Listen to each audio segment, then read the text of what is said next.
గురువుగారు, వృషభ రాశి వారు ఎటువంటి పరిహారాలు చేసుకుంటే వాళ్ళకి మంచి జరుగుతుంది ఈ పరాభవనామ సంవత్సరంలో? వృషభ రాశి వాళ్ళకి ప్రధానంగా చూసుకుంటే ఇక్కడ బృహస్పతి సంచారం మేరకి, శనీశ్వర సంచారం మేరకి, రాహు యొక్క స్థితిగతి యోగకరంగా ఉన్నప్పుడు వీళ్ళకి అనంతమైన పుణ్యప్రాప్తి కలుగుతుంది. అదృష్టయోగం కలిసి వస్తుంది. లక్ష్మీ కటాక్షం అంతా కూడా అదృష్టయోగం వల్ల విపరీత రాజయోగం కలగడానికి జూన్ 1వ తారీఖు నుంచి అక్టోబర్ 28వ తారీఖు దాకా వీళ్ళకంతా కూడా రాజయోగం కలిసి వస్తుంది. ప్రధానంగా కులదేవత ఆరాధన చేసుకోవడం, మహాలక్ష్మీదేవి ఆరాధన, తామర పూలతోటి మల్లెపూలతో ఆరాధన చేసుకోవడం, కనకదార స్తోత్రాన్ని పఠనం చేసుకోవడం, ప్రతినిత్యం కూడా గోమాత సేవ చేసుకోవడం, ఆంజనేయ స్వామివారి దేవాలయంలో మన్యసూక్త పారాయణం చేయించడం వల్ల అదృష్టయోగం కలిసి వస్తుంది. శత్రుబాధల నుంచి బయటపడతారు. నరఘోష నరపీట నరశాపం నుంచి బయటపడడానికి మీరంతా కూడా తగ్గు పరిష్కారం చేసుకోవడం వల్ల శీఘ్రంగా శుభ ఫలితాలు పొందుతారు.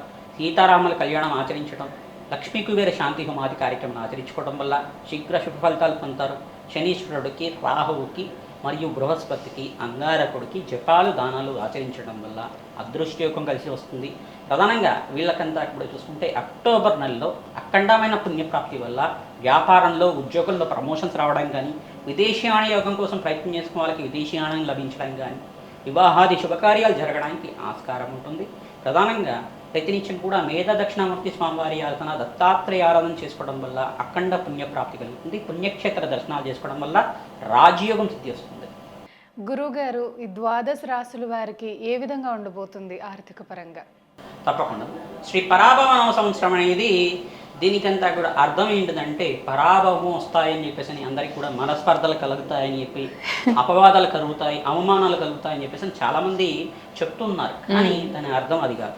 ప్రధానంగా చూసుకుంటే మన జీవితంలో మార్పు జరగడానికి ఆస్కారం ఉంటుంది. తద్వారా అనుకోని సంఘటనల వల్ల ఆకస్మికంగా ధనయోగ ప్రాప్తి రావడం కానీ, అనుకోని సంఘటనల వల్ల అదృష్టం కలిసి వచ్చి ప్రతి విషయంలో కూడా మనకి మంచి జరిగే విషయాలు కలగడం కానీ, ప్రధానంగా చూసుకుంటే ప్రతి విషయంలో కూడా గ్రహాల యొక్క స్థితిగతి కారణమవుతుంది. ప్రధానంగా చూసుకుంటే ఈ యొక్క మానవ జీవితంలో మార్పు తీసుకొచ్చేది, జీవితంలో ఐశ్వర్యం, ఆనందం తీసుకొచ్చేది అని అర్థం కూడా ఉంటుంది.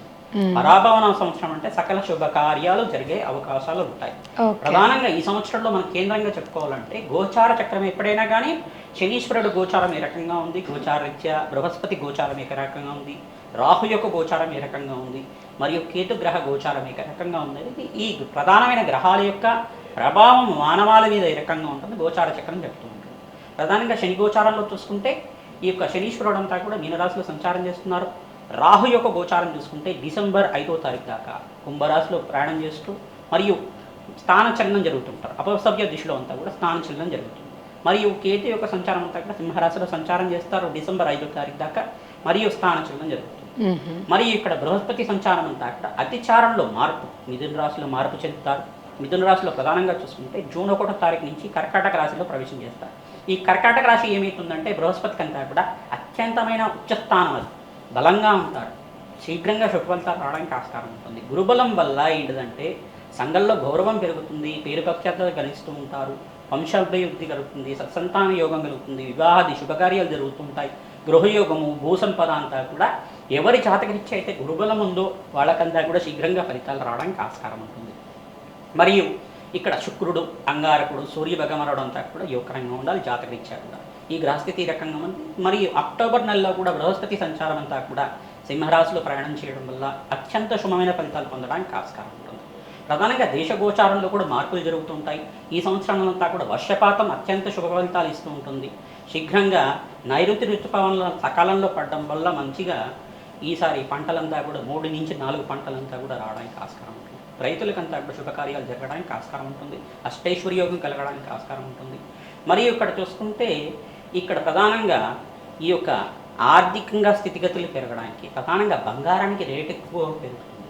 బంగారం అంతా కూడా బంగారం, జ్యువెలరీ బిజినెస్ చేసుకునే వాళ్ళకి బంగారము, వెండి మరియు ప్లాటినం అనే ఈ యొక్క ద్రవ్యాలకంతా కూడా ప్రధానంగా చూసుకుంటే వీటికంటే పదార్థాలకంతా కూడా మంచిగా రేట్ ఎక్కువగా పెరగడం, ఎక్స్పోర్ట్స్ ఎక్కువగా జరుగుతుంటుంది, ఎగుమతులు ఎక్కువగా జరుగుతుంటాయి. ప్రధానంగా చూసుకుంటే సిరిధాన్యాలకి, శనగలకి మరియు పచ్చ అంటే పెసర్లకు కానీ, పచ్చగా ఉండే కూరగాయలకు ఏవైనా కానీ, ఆకుకూరలు కావచ్చు, పచ్చగా ఉండే కూరగాయలకంతా కూడా రేట్ ఎక్కువ పెరగడానికి ఆస్కారం. నిత్యావసర వస్తువులకు కూడా రేట్ ఎక్కువ పెరుగుతూ ఉంటుంది.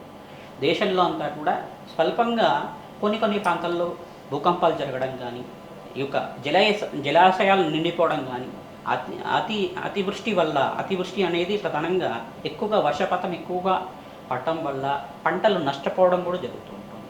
దీని నుంచి బయటపడడానికి ప్రణాళికలంతా చేసుకోవాల్సి ఉంటుంది.